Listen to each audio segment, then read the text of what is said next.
Hello and welcome to the Gothic Color channel.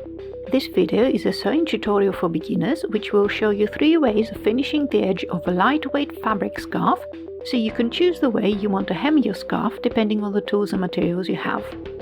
I will also give 3 ways to deal with the corners. In the description box below I have links to the different sections of the video, so you can easily skip to the section you are most interested in. For the purpose of this tutorial, I am using some scrap pieces of crepe de chine from the project I showed in my previous video.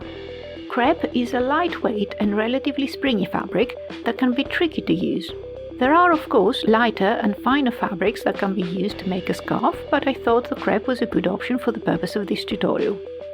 Firstly, let's look at sewing a standard narrow hem without using a specialized hem foot. You don't need to use the transparent foot I'm using here. This is actually just a transparent buttonhole foot. I am just using it so you can see more clearly what the sewing machine is doing. It is actually pretty straightforward making a standard narrow hem without using a specialized foot, though you will need to do some prepping using your iron. If the fabric you are using is not fiddly, you may be able to just fold your edge twice and iron it flat before moving on to your sewing machine.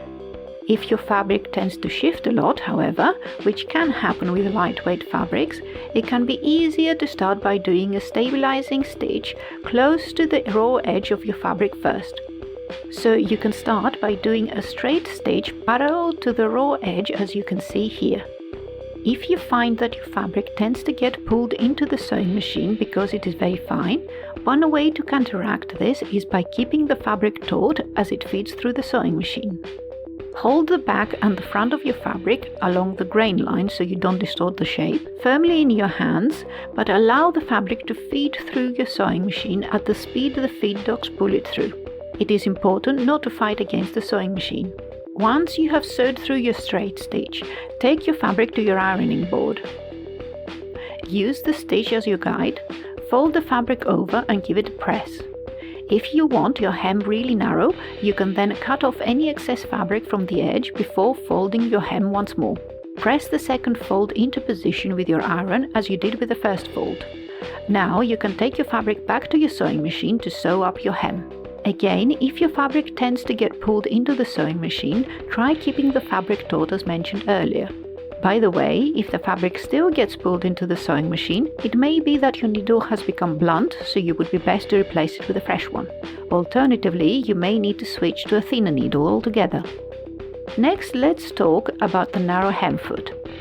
There are 2 types of narrow hem feet, one with a small channel under the foot that allows the hem to go through during the sewing process. This is usually referred to as rolled hem foot. And the one you see here, which does not have the aforementioned channel and which results in a flatter hem. This is usually called a flat hem foot. Both types of hem feet function in the same way, so the information I will be giving you here applies to both. At the front of this hem feet there is a scroll-shaped funnel through which you need to feed your fabric. You need to guide the very edge of your fabric to this part of the funnel. The rest of your fabric will scroll around here and then under the left section of the foot. Let me show you this with the fabric on the sewing machine. Apart from the edge of the fabric, another section you need to be mindful of and guide through the foot is the part of the fabric that goes through here. This is important as if the fabric sneaks under the right side of the foot, you will end up with a wide and uneven hem. If the fabric pulls too tightly against the left side, you may end up with feeding through too little fabric for the hem, resulting in the raw edge of the fabric not tucking in properly and therefore becoming visible. So let me sew a bit so you can see what I mean. This part shows how the stitching should look. For this part I exaggerated with going under the right side of the foot. You can see how the hem goes out of shape and it is wider. And here I pulled the fabric too much to the left, resulting in the raw edge becoming visible. So to avoid this happening, the best way to feed your fabric is to hold the edge like this, and with this hand keep the fabric in the correct position on the right. You may find that because the sewing machine is relying on just one side of your feed dogs, it has the tendency to pull the fabric in at an angle.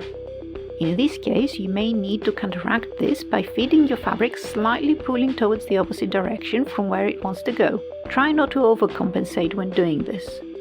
The only way to do this well is to do a fair amount of practicing on the same type of fabric as what you're planning to use, since even the weight and the type of fabric can affect the way it feeds through the sewing machine. After a while practicing, you may even find that you could feed the fabric properly using just one hand, like this, allowing for your other hand to help in other ways. Once you get the hang of using the hem foot, it is fairly straightforward to do a standard narrow hem for your scarf using a straight stitch, as you can see here. If you have an actual rolled hem foot, there are alternative finishes you can do by using various stitches. I only have the flat hem foot you have seen, but at any rate, here is my attempt with a zigzag stitch, and here with a shell tucking stitch.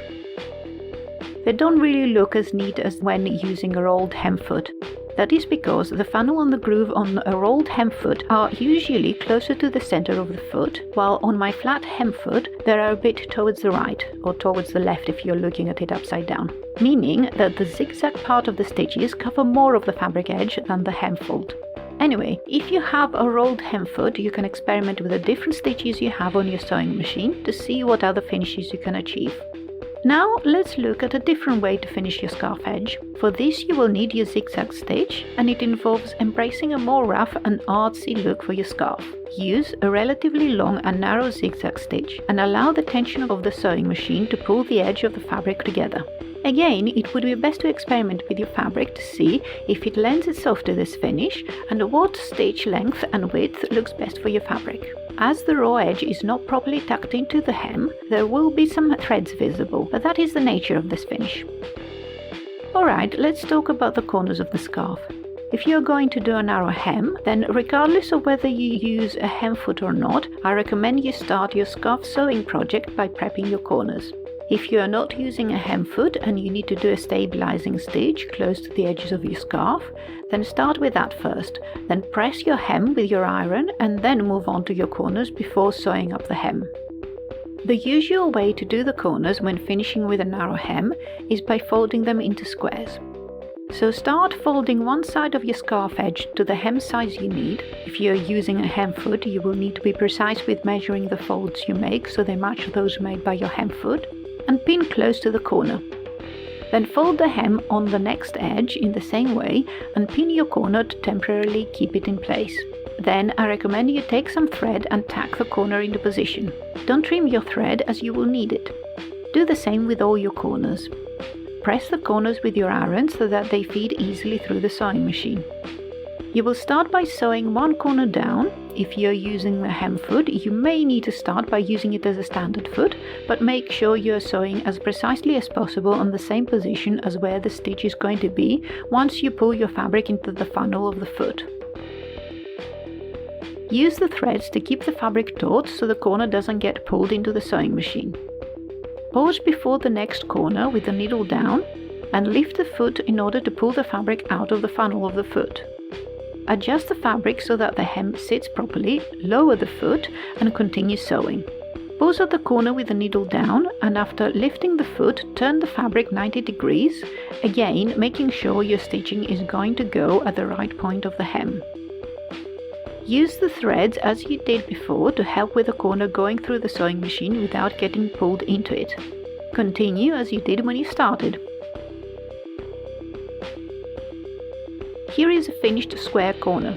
Depending on your fabric, you may find these a little bit too bulky, in which case you may want to try the next type of corner. A less bulky and tidier look can be achieved by making small mitered corners.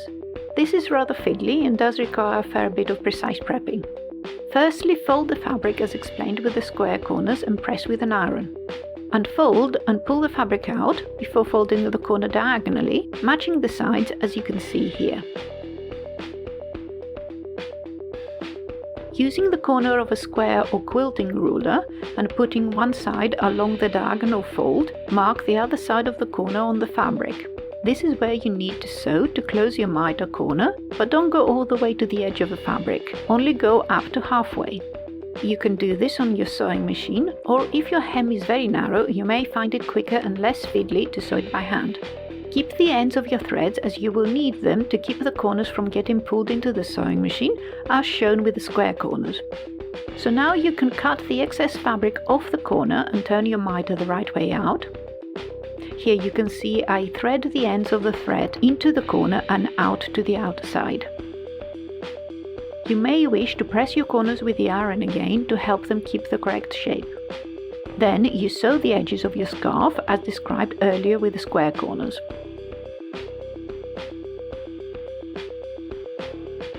Finally, a different way to deal with the corners that goes well with the casual zigzag stitching I went into earlier is to cut your corners into curves. Then all you have to do is follow along the shape of your fabric as you can see here. This can work with a gentle curve or a sharp curve, though with a ladder you may need to pause your sewing with the needle down a few times and turn the fabric a little bit at a time. Now the corners are cut on the bias, so if you pull the fabric while feeding it through the sewing machine, it will distort the shape of the scarf. So if you find that these corners get pulled into your sewing machine, you may need to use some tearaway stabilizer to help the fabric stay in place. Bear in mind, however, that the zigzag stitch done over the stabilizer will not look like that done without it, so avoid it if you can. This is how all these corners look when finished. So those are my tips for hemming a scarf. I hope you found this video useful. If you need clarification for anything, do leave a comment down below and I'll get back to you as soon as I can. In my next video, I will have another simple tutorial for making a decorative pillow. If you're interested in seeing more videos for sewing inspiration, why not subscribe to my channel? Also, I would appreciate it if you press the like button and/or leave a comment down below, as that helps with the YouTube algorithm and the visibility of the channel. Thank you and see you next time. Goodbye!